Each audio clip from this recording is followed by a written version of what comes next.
Peggy 18.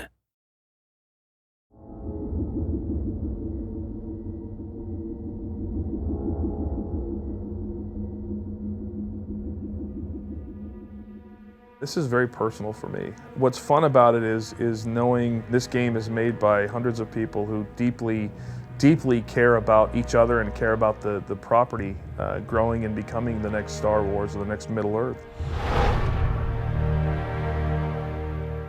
Whether you're writing a book or making a video game or making a movie, your first job is to get your reader, your player, your viewer to suspend disbelief.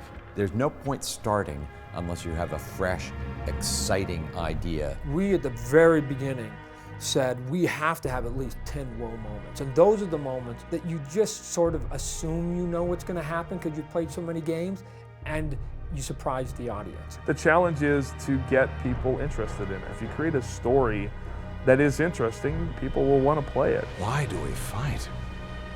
Because there is hope. Because only through battle can we break the chains that fate has forged. Let's just make a hell of a game.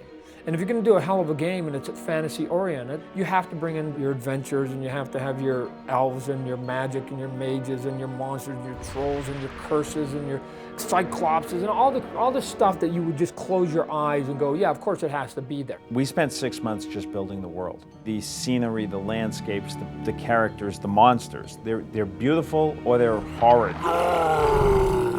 But there's a vividness about the image. It has meaning and resonance. It's coherence.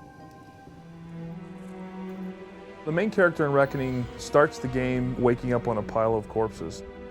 Well, you're dead, see? But you wake from the dead. You're the first person in history that did that. But once you come out of it, you're sort of an empty husk, if you will. And now you, as the gamer, depending on what class you chose to sort of play your game, will depend on how your adventure actually goes. You're the one without fate. You're the unfated. Little people might see you as the beacon of hope and the big people might see you as the threat to their power.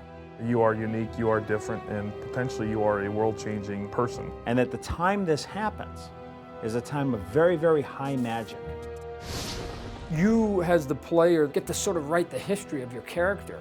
You can constantly be rearranging your fate. Are you a guy that stands back and casts spells? Are you a guy that sneaks up from behind and sticks him in the back? A wizard that likes to have a big golf bag of things and blow the meat off things with a lot of different tools. You can be all of those, and you can keep changing those. You get the reader on the edge of the seat. Well, in this game, we're going to get the player on the edge of the seat. I want you to be able to see things and say, oh God, am I that badass that suddenly did that? If you love combat, if you're a Mortal Kombat, God of War type of gamer, then there's hundreds of hours of deep immersive combat and gameplay here. I want the player to feel like he moves the way he wants to move. The only words that are good to describe our combat is if you're a hardcore RPG, questing, Oblivion kind of gamer, there's hundreds of hours of gameplay in this game as well. Every time you play the game, it's almost going to sort of feel fresh and new, because once you get through your 200+ hours of gameplay and you go, I want to do it all over again, even if you pick the same guy, try to do the same path, you can't get there. That draws people in.